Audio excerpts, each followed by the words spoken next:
नमस्कार, स्वागत है आप सभी का हमारे channel study with Biru Singh में। मैं लेकर आया हूँ जी के जीएस के टॉप 30%। तो देख लेंगे विस्तृत व्याख्या के साथ एक एक प्रश्न को। तो आइए शुरू करते हैं इस सेशन को। पहला क्वेश्चन आप सभी लोगों के स्क्रीन पर। क्वेश्चन एक बहुत ही अच्छा है और ये टेट एग्जाम में खूब यहाँ से प्रश्न पूछा जाता है। तो आप सभी लोगों के लिए बहुत ही अच्छा प्रश्न है। तो पहला प्रश्न देख सकते हैं आप सभी लोग, आप लोग लोगों के स्क्रीन पर है।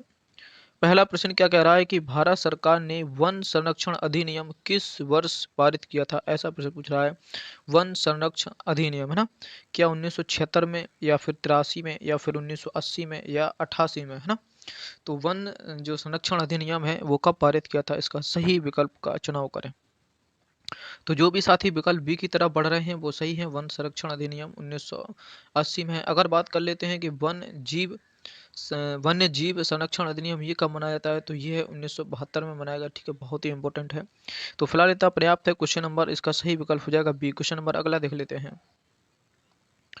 क्वेश्चन नंबर सेकंड देख लेते हैं कि निम्नलिखित ईंधनों में से कौन न्यूनतम पर्यावरणीय प्रदूषक उत्पन्न करेगा, है ना? बिल्कुल, अगर बात कर लेते हैं बिल्कुल जरा सा भी प्रदूषण उत्पन्न नहीं करता, वो कौन सा है? क्या डीजल है? क्या डीजल जरा सा भी प्रदूषण उत्पन्न नहीं करता?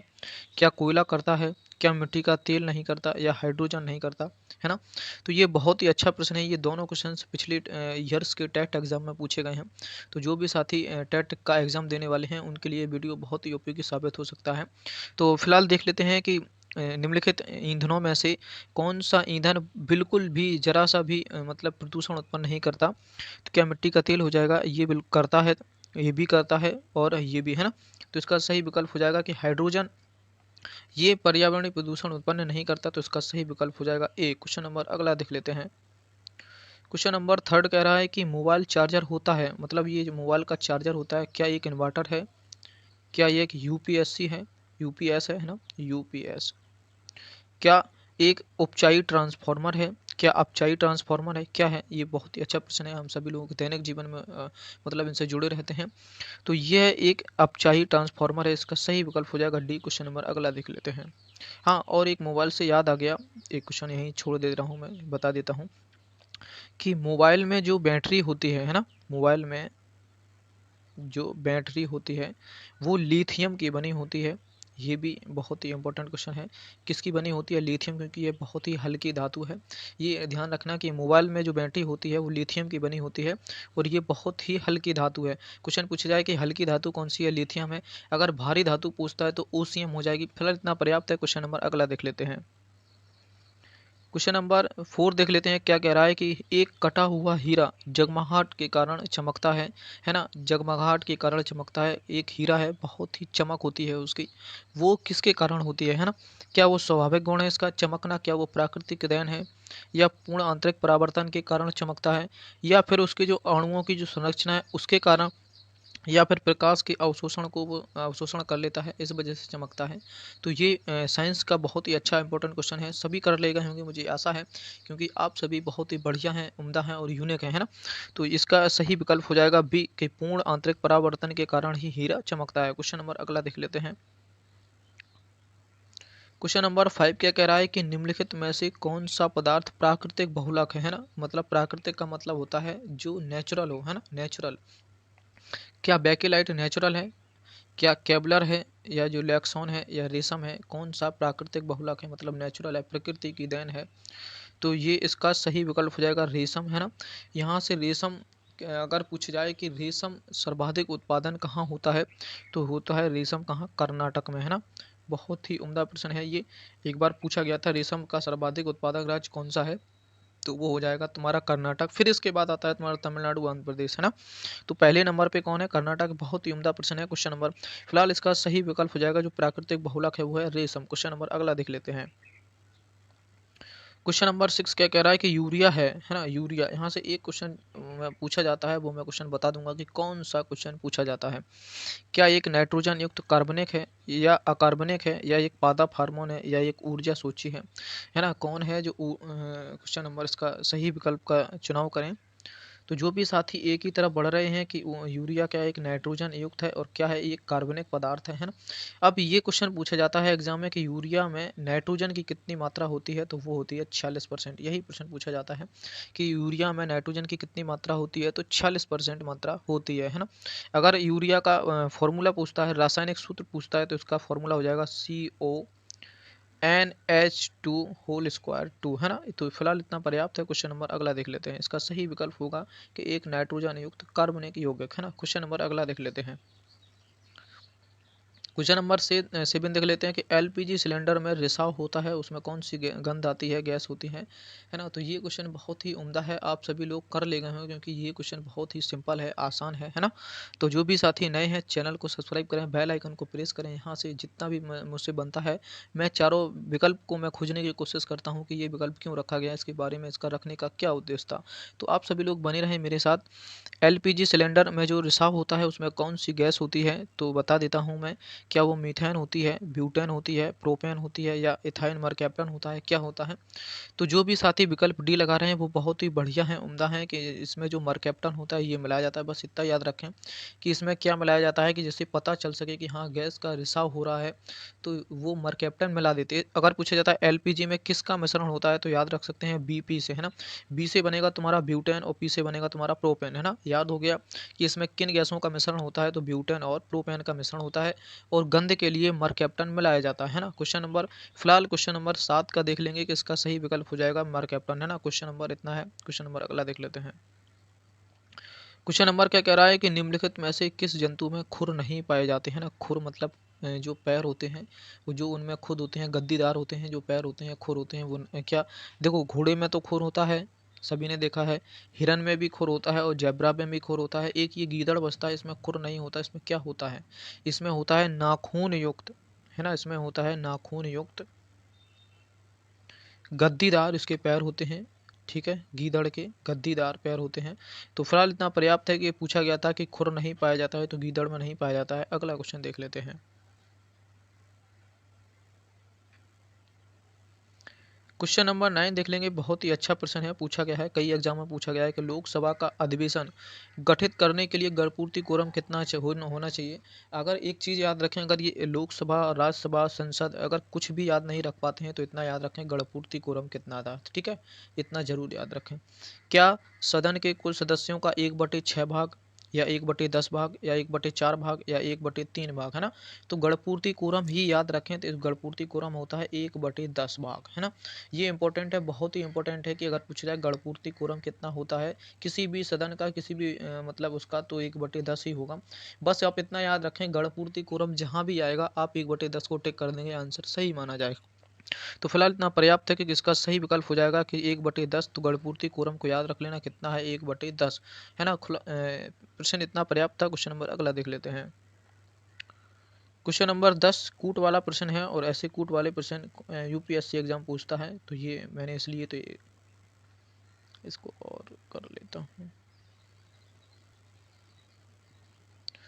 अब दिख रहा होगा क्वेश्चन क्या क्या कह रहा है। क्वेश्चन के निम्नलिखित में से दिए गए मतलब वक्तव्य हैं, क्या कथन है और कारण है। चुनाव की घोषणा होते ही राजनीतिक दलों को आचार संहिता का पालन करना होता है। ये बिल्कुल बात सही है। जैसे ही आचार संहिता लगती है सभी दलों को अपना अपना जो आचार संहिता का पालन करना होता है। बैनर नहीं लगा सकते, प्रचार नहीं कर सकते, ये है ना, बहुत सारी चीज़ें हैं। आदर्श आचार संहिता को संसद ने अधिनियमित किया था, क्या ये सही है। तो अब ये दोनों बातें मुझे लगता है कि सही हैं। तो अगर आप भी ऐसा मानते हैं तो क्वेश्चन का विकल्प का चुनाव करें। क्वेश्चन नंबर 10 का क्या सही होगा। अब ऑप्शन पढ़ लेते हैं, क्या ये दोनों विकल्प सही हैं। अब ऑप्शन पढ़ लेते हैं, क्या ये दोनों विकल्प सही हैं, क्या ए आर दोनों सत्य हैं, या ए और आर दोनों असत्य हैं, या फिर ए और आर दोनों क्या है ना। तो फिलहाल देख लेते हैं। इसमें कह रहा है कि ए सत्य है पर आर गलत है ना। तो इसका सही विकल्प हो जाएगा, क्या कह रहा है कि चुनाव की घोषणा होते ही राजनीतिक दलों को आचार संहिता का पालन करना चाहिए। ये बात बिल्कुल सही है। और ऐसा कह रहा है आचार संहिता को संसद ने अधिनियमित किया था, ऐसा नहीं है। आचार संहिता राज्य सरकार लगाती है, जो भी चुनाव से जहाँ भी चुनाव होते हैं केंद्र में या राज्य में है ना, वो उस पर निर्भर करती है। तो फिलहाल इतना पर्याप्त है कि देख लेते हैं कि आचार संहिता सभी दलों को मानना पड़ता है, उनके जो रूल्स होते हैं। तो फिलहाल क्वेश्चन नंबर अगला देख लेते हैं। क्वेश्चन नंबर 11 देख लेंगे, क्या है क्वेश्चन नंबर 11 कह रहा है कि राज्यसभा का गठन किस वर्ष हुआ था। राज्यसभा का जो गठन है वो किस वर्ष हुआ था। राज्यसभा से 3 से 4 क्वेश्चन मैं बता दूंगा, बहुत ही इंपॉर्टेंट होने वाले हैं। क्या 1950 में इसका गठन हुआ था, या 92 में हुआ था, या 91 में, या 93 में, है ना।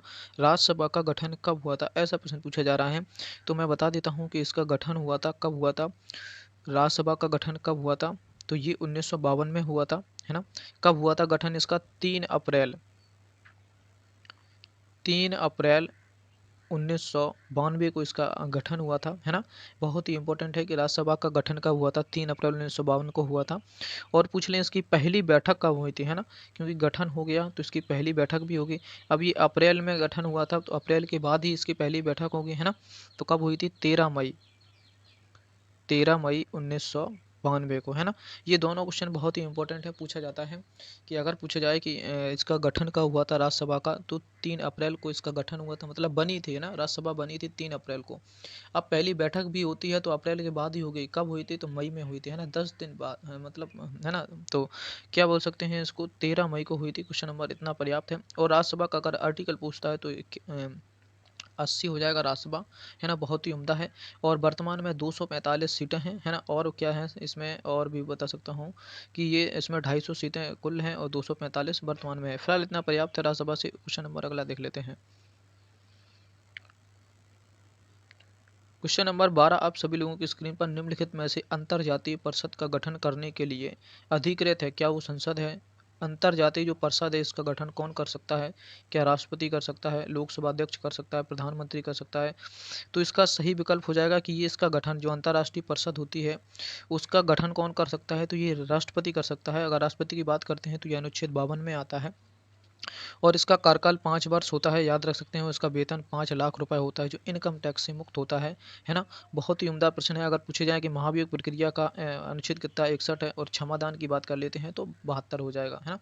और अगर इसकी बात कर लेते हैं अध्यादेश किस सेशन के तहत लगाता है, तो 123 आर्टिकल के तहत लगाता है। और अगर पूछ लेते हैं अधिकतम इसकी जो सीमा होती है वो कितनी होती है, तो 6 सप्ताह सीमा होती है। राष्ट्रपति से इतना पर्याप्त है। क्वेश्चन नंबर अगला देख लेते हैं। इसका सही विकल्प हो जाएगा बी। क्वेश्चन नंबर अगला,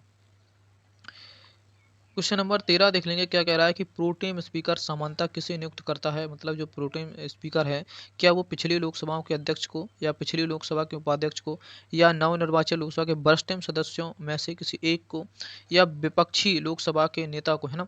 जो प्रोटेम स्पीकर होता है वो समानता किसे नियुक्त करता है, तो इसका सही विकल्प हो जाएगा कि जो लोकसभा में से जो चुनकर आते हैं सदस्य, उन्हीं में से किसी एक वरिष्ठतम व्यक्ति को प्रोटेम स्पीकर बनाया जाता है।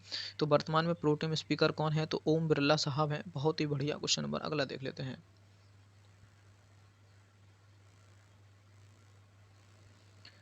क्वेश्चन नंबर 14 देख लेंगे। क्या कह रहा है, क्वेश्चन नंबर 14 देख लेंगे कि सामाजिक सुरक्षा अधिनियम 2008 के अंतर्गत प्रारंभ की गई राष्ट्रीय स्वास्थ्य बीमा योजना आच्छादित करती है, ऐसा कब मतलब माना गया है।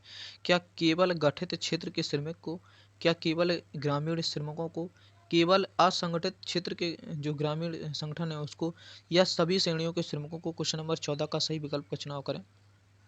तो इसका सही विकल्प हो जाएगा सी। क्वेश्चन नंबर अगला देख लेते हैं। क्वेश्चन नंबर क्या कह रहा है, बहुत ही सिंपल प्रश्न है। उत्तर प्रदेश में कितने जनपद हैं, मतलब कितने जिला हैं उत्तर प्रदेश में। क्या 73 हैं, 76 हैं, 80 हैं, 75 हैं। तो इसका सही विकल्प हो जाएगा, इसमें 75 जिले हैं। क्वेश्चन नंबर अगला देख लेते हैं। क्वेश्चन नंबर क्या कह रहा है कि कलिंग युद्ध का विवरण हमें ज्ञात होता है, किससे होता है। क्या 13वां जो शिलालेख है उससे, या रुद्रमन देवी का शिला है, या फिर ह्योंगसोंग का विवरण है, या प्रथम लघु शिलालेख है। तो ये बहुत ही इंपॉर्टेंट क्वेश्चन बन जाता है अशोक से, है ना। अशोक का जो 13वां शिलालेख था उसमें कलिंग युद्ध का वर्णन है ना। और बात कर लेते हैं अशोक कौन वंश का था, तो ये मौर्य वंश का शासक था अशोक, है ना। और इसमें इसी में 13वें शिलालेख में कलिंग का युद्ध का वर्णन है। कहा जाता है इसी मतलब युद्ध में अशोक का हृदय परिवर्तन हो गया, बहुत ही ज़्यादा लूटपाट मार को देख के हुए ना। और इसने बौद्ध धर्म को ग्रहण कर लिया और अपनी पुत्री को, संघमित्रा को, और अपने बेटे को श्रीलंका भेज दिया। किसके लिए, बौद्ध धर्म के प्रचार के लिए, है ना। अशोक को प्रियदर्शनी के नाम से भी जाना जाता था। बहुत ही उम्दा प्रश्न है। क्वेश्चन नंबर अगला देख लेते हैं। फिलहाल इतना पर्याप्त है, इसका सही विकल्प होगा ए। क्वेश्चन नंबर अगला देखते हैं। क्वेश्चन नंबर 17 बहुत ही इंपॉर्टेंट है। यहाँ इस प्रश्न को मैं कई बार करवा चुका हूँ। जो भी टॉप 30 की सीरीज़ देखते हैं वो उसको याद आ गया होगा कि ये क्वेश्चन से मैंने हज़ारों बार इसकी मैंने व्याख्या की है। आज भी करूँगा, उसी तरह से व्याख्या करूँगा। कृष्णदेव राय क्वेश्चन पूछ रहा है, कृष्णदेव राय ने निम्नलिखित में से कौन सी उपाधि धारण की थी? ऐसा प्रश्न पूछा जा रहा है। तो बता देते हैं कृष्णदेव राय, है ना, कहाँ का था शासक? तो ये विजयनगर का शासक था। विजयनगर का शासक था।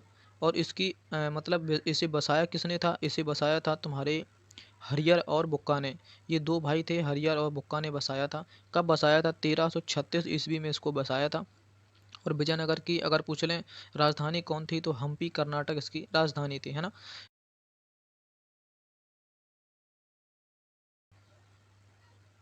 Your phone's in airplane mode, so I can't help you with that at the moment.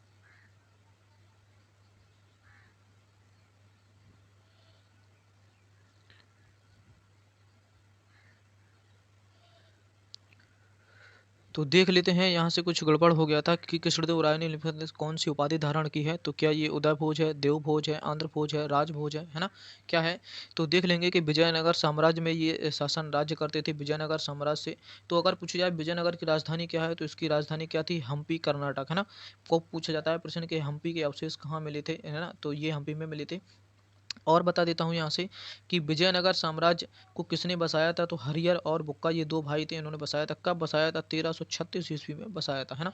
और क्या देख लेते हैं यहाँ से, एक देख लेंगे और देख लेंगे कि ये हरियर और बुक्का ने बसाया था। और ये प्रतापी राजा कौन था? तो विजयनगर साम्राज्य का प्रतापी राजा कौन था? कृष्णदेव राय था, ठीक है। कृष्णदेव राय को ही अष्ट दिग्गज कहा जाता है। क्या कहा जाता है? अष्ट दिग्गज कहा जाता है, क्योंकि इन्होंने 8 तेलुगु कवियों का एक समूह बनाया था। इस वजह से इन्हें अष्ट दिग्गज भी कहा जाता है ना। बहुत ही बढ़िया क्वेश्चन है। और क्या है, इन्होंने हजारा मंदिर और विट्ठल स्वामी मंदिर का निर्माण भी करवाया था। किसने? इन्होंने ही, कृष्णदेव राय ने।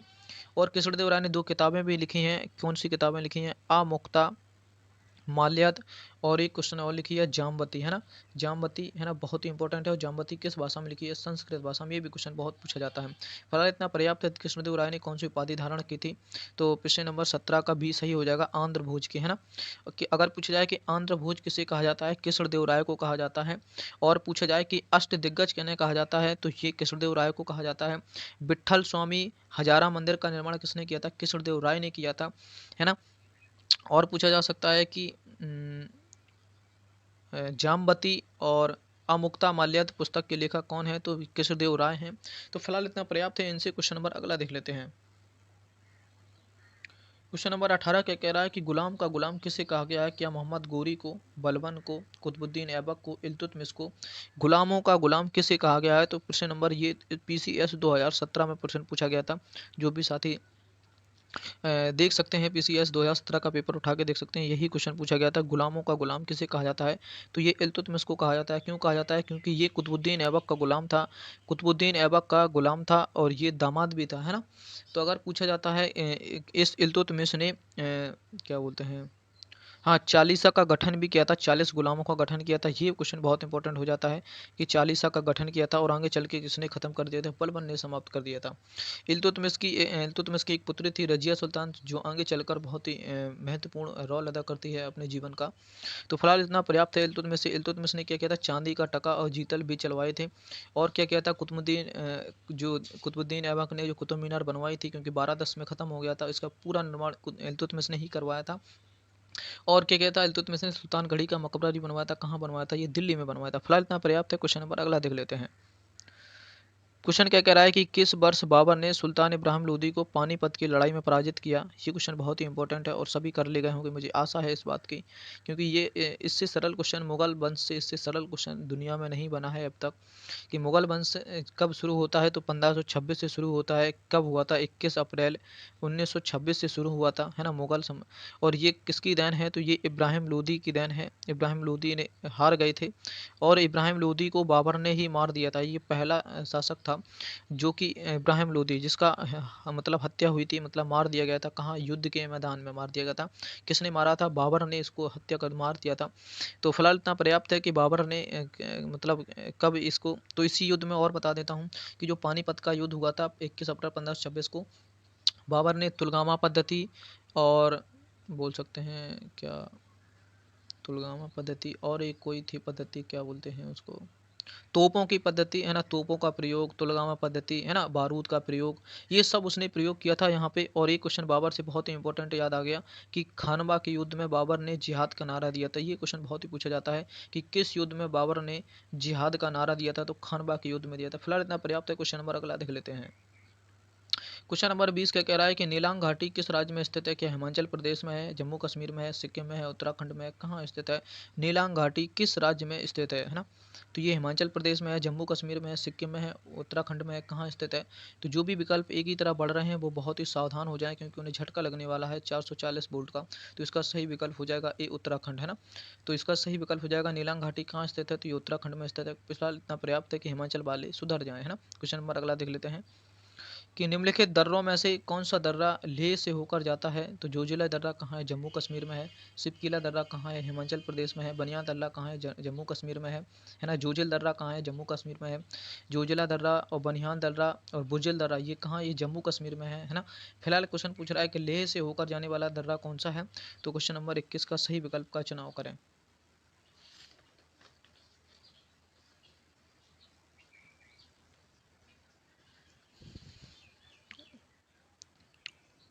तो इसका सही विकल्प हो जाएगा ए। और पूछा जाता है चुम्बी घाटी कहाँ स्थित है, तो ये तिब्बत में स्थित है। सिक्किम और भूटान की सीमाओं पर स्थित है, ये तिब्बत में स्थित है। चुम्बी घाटी बहुत पूछी जाती है, चुम्बी घाटी कहाँ स्थित है, तिब्बत में स्थित है।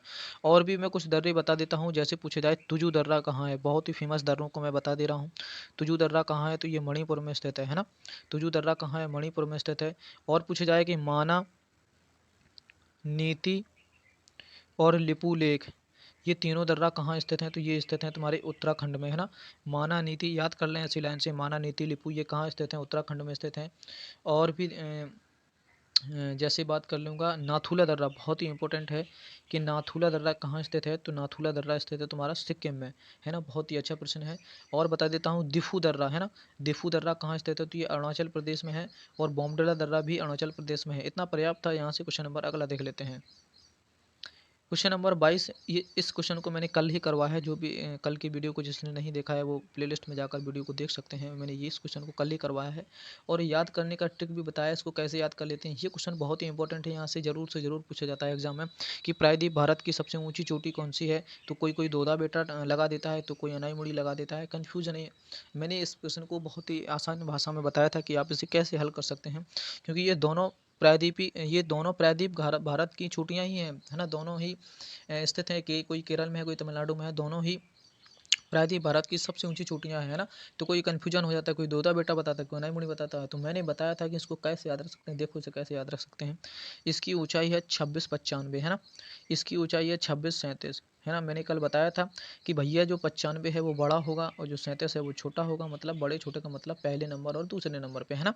तो ये बता सकते हैं कि 2695 अलाई अनाई मुड़ी है, तो यही पहली हो जाएगी। और सेकंड दूसरे नंबर की कौन छोटी हो जाएगी, दोदा बेटा हो जाएगी है ना। तो अब 26 26 है, इसको याद ना रखें, बस इतना याद रख लें 95 और 37 है ना। 95 मतलब बड़ा होता है, ये 95 साल की है अनाई मुड़ी, और 37 साल का है दोदा बेटा है ना। फिलहाल इतना पर्याप्त है। क्वेश्चन नंबर 22 का सही विकल्प हो जाएगा बी। क्वेश्चन नंबर अगला देख लेते हैं। क्वेश्चन नंबर 23 देख लेंगे। क्या कह रहा है कि भारत में निम्नलिखित में से कौन सा राज्य 70% अधिक कॉफ़ी अकेले पैदा करता है। कॉफ़ी के लिए बहुत ही फेमस बताया था मैंने। कॉफ़ी के लिए प्रसिद्ध राज्य कौन सा है? क्या कर्नाटक है, तमिलनाडु है, महाराष्ट्र है या फिर केरल है? कौन सा राज्य फेमस है कॉफ़ी उत्पादन के लिए? तो जो भी साथी विकल्प डी को चुन रहे हैं वो बहुत ही अच्छे हैं, बढ़िया हैं। तो कॉफ़ी के लिए कर्नाटक फेमस है। और बता देता हूँ कॉफ़ी के बागान कहाँ पाए जाते हैं, तो ये ब्राज़ील में पाए जाते हैं कॉफ़ी के बागान। और कॉफ़ी के बागानों को क्या कहा जाता है? कॉफ़ी के बागानों को क्या कहा जाता है? तो फजेंडा कहा जाता है। बहुत ही इंपॉर्टेंट क्वेश्चन है, पीसीएस एग्जाम में पूछा गया था एक बार कि कॉफ़ी के बागानों को क्या कहा जाता है? फजेंडा कहा जाता है। और कॉफ़ी के उत्पादन के लिए एक बंदरगाह बहुत ही फेमस है, उसका नाम क्या है? सेंटोस बंदरगाह।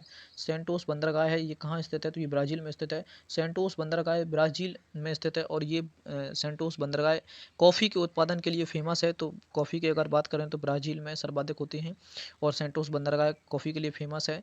और कॉफ़ी के बागानों को फजेंडा कहा जाता है। अगर भारत में पूछ लेते हैं कॉफ़ी कहाँ होती है, तो कर्नाटक में होती है। फिलहाल इतना पर्याप्त है कॉफ़ी से। क्वेश्चन नंबर अगला देख लेते हैं। एक क्वेश्चन विकल्प में ये भी था केरल। केरल के बारे में बता दें, ये किसके लिए फेमस है? नारियल के लिए फेमस है, रबड़ के लिए फेमस है ना। नारियल के लिए फेमस है, रबड़ के लिए फेमस है, थोरियम के लिए फेमस है ना। और यहाँ पे 3 झीलें हैं, कौन कौन सी हैं?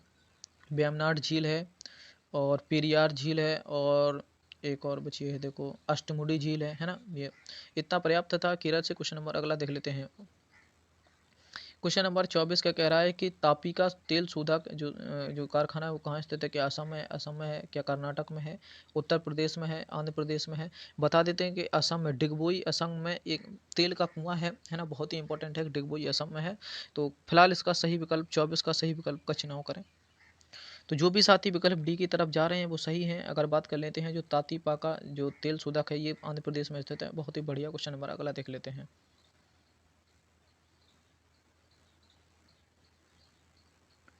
क्वेश्चन नंबर 25 आप सभी लोग देख सकते हैं। क्वेश्चन नंबर 25 क्या कह रहा है? सर्वाधिक जैव विविधता पाई जाती है। बहुत ही बढ़िया क्वेश्चन है, एक जरूर पूछा जाता है टेट के एग्जाम में, है ना। क्या पूछा जाता है कि सर्वाधिक जैव विविधता कहाँ पाई जाती है? तो अगर भारत की बात कर लेते हैं, सर्वाधिक जैव विविधता कहाँ पाई जाती है? तो सर्वाधिक जैव विविधता पाई जाती है शांत घाटी में, है ना। शांत घाटी में पाई जाती है। और शांत घाटी कहाँ स्थित है? केरल में स्थित है ना। तो फिलहाल ये तो भारत से क्वेश्चन था। अब ये क्वेश्चन पूछा जा रहा है कि विश्व में सर्वाधिक जैवता कहाँ पाई जाती है? टुंड्रा प्रदेश में, उष्णकटिबंधीय वर्षा वन में, शंकुधारी वर्षा वन में, शीतोष्ण वर्षा वन में कहाँ पाई जाती है? तो इसका सही विकल्प हो जाएगा ये भूमध्य रेखा के समीप ये उष्णकटिबंधीय वर्षा वन सर्वाधिक पाए जाते हैं, यहाँ सर्वाधिक जैवता पाई जाती है ना। अब बात कर लेते हैं कि अगर पूछा जाए कि शांत घाटी में भी सर्वाधिक जैवता पाई जाती है और ये शांत घाटी कहाँ स्थित है? तो केरल में स्थित है ना। केरल किसके लिए फेमस है? नारियल के लिए, रबड़ के लिए, थोरियम के लिए, है ना। और तीन झीलें हैं उसमें, पेरियार झील और अष्टमुदी झील, है ना, और वेम्बनाड झील, है ना। फिलहाल इतना पर्याप्त है केरल से। तो यही क्वेश्चन सही हो जाएगा इसका कि ये उष्णकटिबंधीय वर्षा वन सर्वाधिक जैवता पाई जाती है। जैवता क्या होती है? बहुत ज़्यादा, मतलब अनेक प्रकार के पेड़ पौधे जीव जंतु, है ना, एक जगह समाहित हो, एक जगह मिल जाए, उसे क्या कहते हैं? किरण, है ना। तो फिलहाल इतना पर्याप्त है। क्वेश्चन नंबर अगला देख लेते हैं। क्वेश्चन नंबर क्या कह रहा है कि उर्वरक के जो उर्वरक है उसके अत्यधिक प्रयोग से होता है, क्या होता है? मृदा प्रदूषण, वायु प्रदूषण, जल प्रदूषण।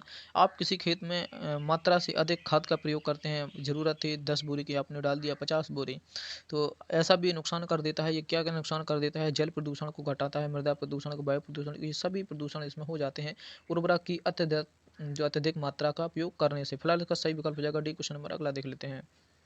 क्वेश्चन नंबर 27 का कह रहा है कि निम्नलिखित में से कृत्रिम पारिस्थितिकी कौन सा है? क्या धान का खेत है? कृत्रिम का मतलब होता है जो बनाया गया है हाथ से, है ना।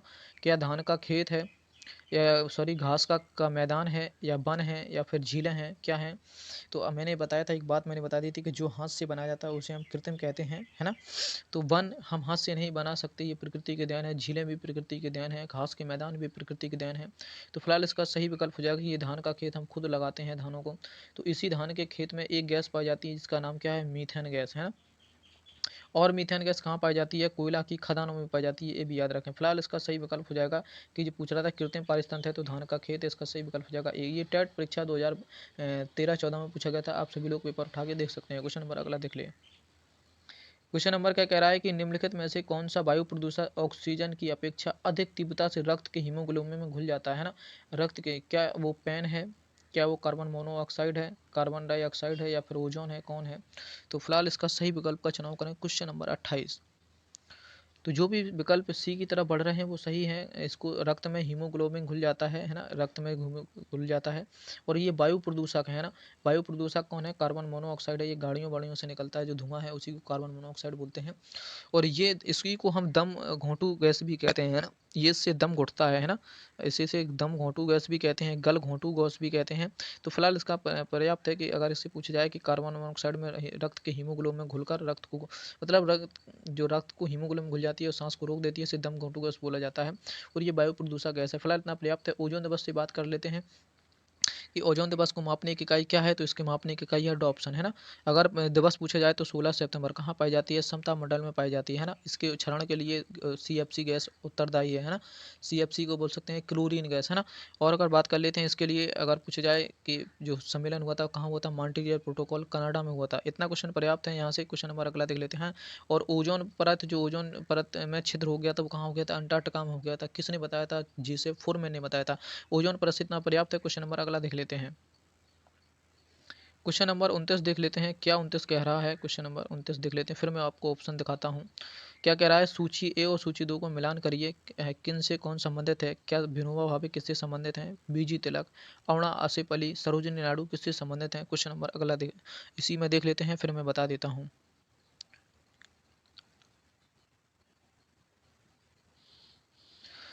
तो मैंने एक क्वेश्चन आप सभी लोगों को करवाया था कि अरुणा आसिफ अली, है ना, और एक थे जयप्रकाश नारायण, ये दोनों किससे संबंधित थे? ये दोनों थे जयप्रकाश नारायण, ये किससे संबंधित थे? ये थे तुम्हारे भारत छोड़ो आंदोलन से संबंधित। क्यों? क्योंकि 8 अगस्त 1942 को भारत छोड़ो आंदोलन शुरू हुआ। 9 अगस्त को गांधी जी को उठा के जेल में पटक दिया गया। जब वो जेल में बंद हो गए, वही इसका जो अध्यक्षता कर रहे थे। अब बताओ कि इसका मोर्चा कौन संभालेगा? तो भारत छोड़ो आंदोलन की जो वो संभाली थी अध्यक्षता, वो किसने संभाली थी? जयप्रकाश नारायण और अरुणा आसफ अली ने संभाली थी। फिलहाल जयप्रकाश नारायण नहीं है ऑप्शन में, तो इसका सही विकल्प हो जाएगा कि जो अरुणा आसिफ अली थी, ये किससे संबंधित थी? तुम्हारी भारत छोड़ो आंदोलन से संबंधित थी, है ना।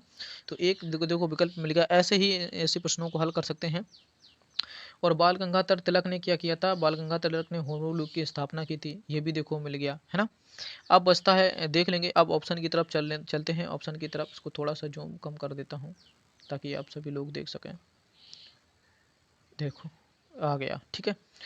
देखो मैंने क्या बताया था कि अरुणा आसिफ अली किससे संबंधित थी, तो ये सभी को पता हो गया होगा आपकी भारत छोड़ो आंदोलन से संबंधित थी। सी का 4 देख लेते हैं और ऑप्शन को टिक कर लेंगे। एक तो सी का 4 यहाँ है और एक तो सी का 4 यहाँ है। ऐसे ही करेंगे, पूरे प्रश्न नहीं मिल पाते क्योंकि है ना 2 से 3 मिल जाए बहुत है, कम चल जाता है। अब देखो सी या तो ये विकल्प डी सही होगा या फिर है ना ए सही होगा, ऐसे देख लेंगे। अब बचता है क्या? अब या तो देखो, अब एक कोई और मिल जाए तो काम चल जाएगा अपना। क्या काम चल जाएगा कि बी जो बाल गंगाधर तिलक है, इसने होम रूल लीग की स्थापना की थी, है ना। बी का 1 देख लेंगे किस में है। बी का 1 इसी में है और बी का 1 इसमें नहीं है, तो ये विकल्प कैंसिल हो जाएगा। तो फिलहाल इसका सही विकल्प चला जाएगा कि जो इसका ए विकल्प सही हो जाएगा। समझ रहे हैं मैंने कैसे इसको पकड़ लिया है? ये 2 हमें नहीं आते थे, कोई बात नहीं, कम से कम 2 तो आते हैं ना। ऐसे सोचो लोगों कि जब कूट वाले मिलान पे प्रश्न बात करता है तो 1 से 2 क्वेश्चन अगर तुम पकड़ ले जाओगे तो उस आंसर को सही कर ले जाते हैं। कैसे? देखो मैंने कैसे कर लिया कि अरुणा आसफ अली किससे संबंधित थी? बाल गंगा जो भारत छोड़ो आंदोलन था इससे संबंधित थी, तो सी का 4 मैंने गोला लगा दिया। फिर बात कर लेते हैं, अब सी का 4 इसमें भी था तो ये भी टिक कर दिया कि ये तो 2 विकल्प होंगे नहीं, तो अब ए और डी बचा। अब एक और मुझे मिल गया कि बाल गंगाधर तिलक ने होम रूल की स्थापना की थी, है ना, तो बी का 1 हो गया। तो बी का 1 कहाँ था? यहाँ था। अब बी में इसमें 2 था, तो ये वाला विकल्प कैंसिल हो गया, ये भी। तो बचता है क्या? एक क्वेश्चन नंबर अगला देख लेते हैं। क्वेश्चन नंबर 30 देखेंगे, कह रहा है काकोरी केस के अभियुक्तों को बचाने के लिए किसकी अध्यक्षता में एक समिति का गठन हुआ? काकोरी ये घटना क्या थी? काकोरी घटना थी 9 अगस्त 1925 को। ये बहुत ही इंपॉर्टेंट डेट है, पूछी भी गई है कि 9 अगस्त 1925 को क्या घटना घटी थी। तो ये घटा था जो काकोरी घटना थी, ट्रेन को लूटा गया था जिसमें लाजेंद्र लहड़ी, है ना, और भी कोई कुछ आसफल्ला खां और भी कई लोग थे। तो बात करता है इन्हीं लोगों को बचाने के लिए एक समिति का गठन हुआ था, है ना। उस समिति के गठन की अध्यक्षता किसने की थी, ऐसा प्रश्न पूछा जा रहा है। क्या आचार्य नरेंद्र देव थे? गोविंद बल्लभ पंत थे? चंद्र गुप्त थे? मोतीलाल नेहरू थे? कौन थे? क्वेश्चन नंबर 30 का सही विकल्प का चुनाव करें।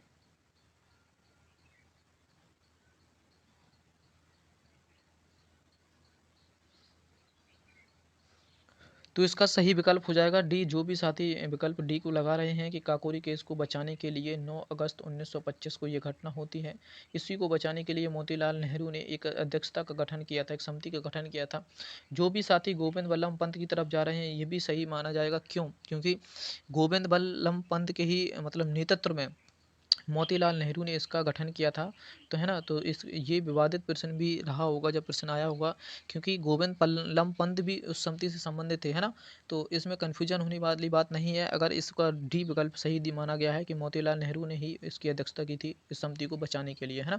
अब क्या करते हैं कि अब गोविंद बल्लभ पंत के नेतृत्व में ही इन्होंने एक समिति का गठन किया था, है ना। तो इसमें मोतीलाल नेहरू सही हो जाएंगे, तो विकल्प इसका डी सही हो जाएगा। जो भी गोविंद बल्लभ पंत लगा रहे हैं तो वो भी और कहीं देख सकते हैं एक बुक में इसके बारे में। तो फिलहाल इतना पर्याप्त था, ये 30 क्वेश्चन थे। जो भी साथी नए हैं चैनल को सब्सक्राइब कर लें। मैंने पूरी वीडियो में कहीं भी लाइक शेयर सब्सक्राइब के बारे में बात नहीं किया क्योंकि यहाँ बात होती है मुद्दे की। तो जो भी साथी नए हैं चैनल को सब्सक्राइब करें, बेल आइकन को प्रेस करें ताकि आने वाला वीडियो समय से मिल सके। आज के लिए इतना पर्याप्त है, तब तक के लिए आप अपना और अपनों का ख्याल रखें। जय हिंद।